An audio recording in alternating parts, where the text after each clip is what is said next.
के बारे में जानना चाहूंगा, इससे बाजार के मूड पर क्या असर पड़ेगा?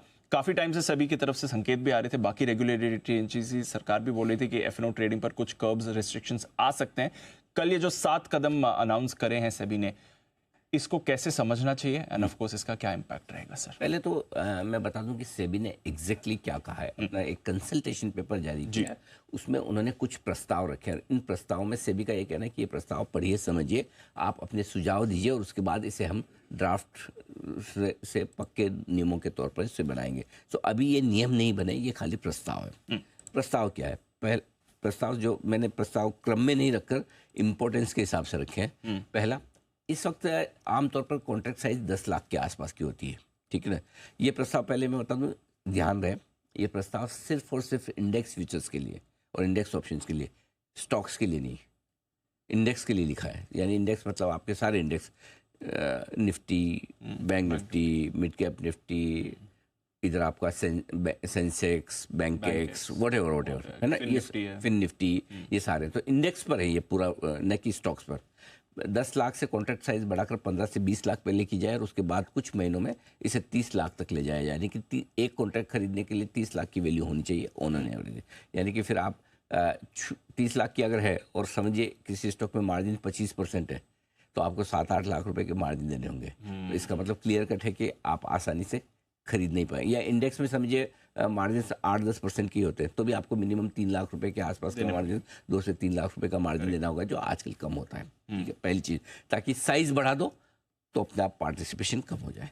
नंबर 2, ये हर रोज की एक्सपायरी वाला जो गेम है वो सेबी को समझ में आया। आपको याद होगा, हमने कई बार लगातार इस बात को उठाया कि सिंपल सी चीज़, और जब ये टैक्स भी बढ़कर आया एफएनओ पर, एसटीटी बजट में, तब भी हमारा कहना था कि सिंपल सी चीज़ अगर आप देखें तो सारा वॉल्यूम तब बढ़ा है जब से डेली बेसिस पे एक्सपायरी होने लगी।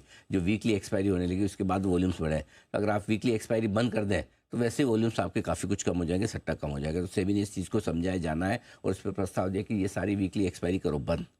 वीकली एक्सपायरी होगी लेकिन सिर्फ एक लीडिंग इंडेक्स की होगी। लीडिंग इंडेक्स मतलब क्या हुआ, जैसे बीएसई पे सेंसेक्स हो गया और एनएसई पे निफ्टी हो गया, उसकी आप वीकली एक्सपायरी करो। लेकिन ये bank Nifty, fin Nifty, mid cap Nifty, फलाना निफ्टी, डिमका निफ्टी, इनके सबके डेली बेसिस पे जो वीकली एक्सपायरी होती है, वीकली एक्सपायरी सिर्फ एक इंडेक्स की अलाउ की जाएगी, सिर्फ एक इंडेक्स की।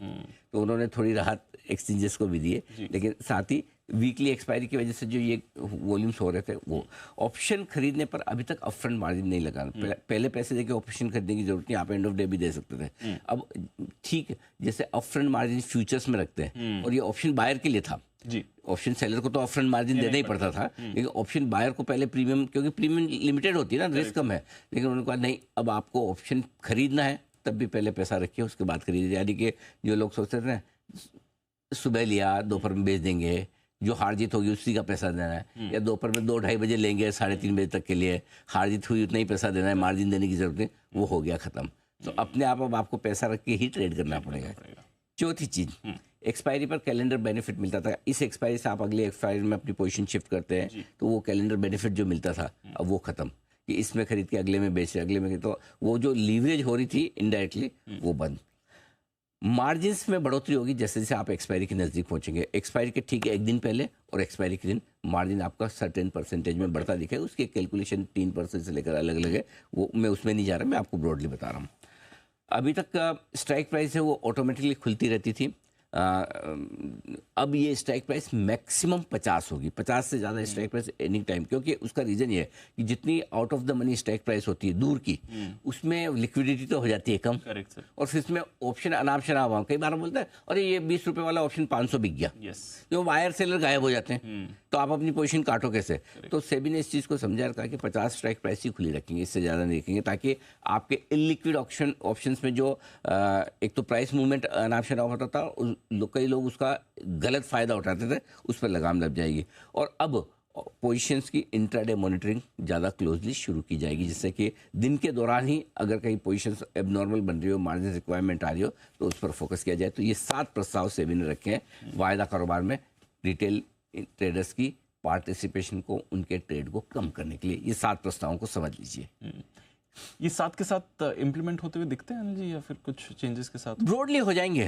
मुझे नहीं लगता कि इसमें कोई समस्या आनी चाहिए। अगर मुझे थोड़ा सा लगता है कि जो प्रस्ताव शायद न किया जाए या कम किया जाए, तो वो सिर्फ इतना है कि फ्यूचर्स में आप जो 30 लाख रुपए तक कॉन्ट्रैक्ट प्राइस ले जाना चाहते हैं, वो थोड़ी ज़्यादा हो जाती है, वो थोड़ी ज़्यादा है। वो साइज आप भले ही रहने दें, और वीकली बेसिस पे एक आपका मेजर इंडेक्स एक्सपायर हो, ठीक है, उतना चल सकता है। लेकिन और हो ये रहा है कि रोज एक्सपायरी हो रही है, रोज एक्सपायरी के दिन अनाप शनाप वॉल्यूम हो रहे हैं, उसमें कोई हेजिंग तो है नहीं, सबको पता है। सो इसलिए ब्रॉडली मेरे ख्याल से ये ठीक है, और इसमें कोई खास समस्या वाली बात नहीं है, ये लागू भी हो जाएंगे। हाँ, तो मुझे खाली एक ही है कि इंडेक्स के जो भी कॉन्ट्रैक्ट्स हैं 30 लाख रुपए तक की साइज के शायद थोड़े बड़े हो जाएंगे।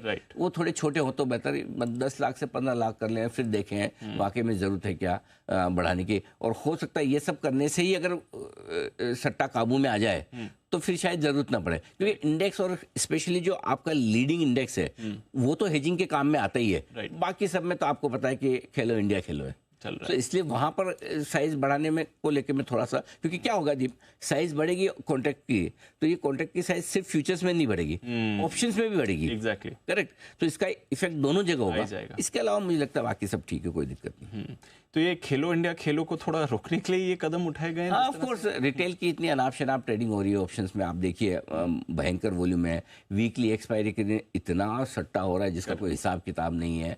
आप देखिए एक्सपायरी के दिन कई कई गुना वॉल्यूम हो जाता है। एक्सपायरी के आखिरी आधे एक घंटे में तो हीरो जीरो टाइप वाले जो ट्रेड होते हैं वो इतने होते हैं कि पूछिए मत, तो उसमें वॉल्यूम भी बढ़ जाते हैं, उतार चढ़ाव भी बढ़ जाता है, दोनों चीजें होती है। सबको लगता है कि 2-5 हज़ार रुपए लगा के एक तरह से अपने को चांस लेना है, अगर कुछ बड़ा मूव आ गया, अपने फेवरेबल आ गया, तो 10 का 100 हो जाएगा।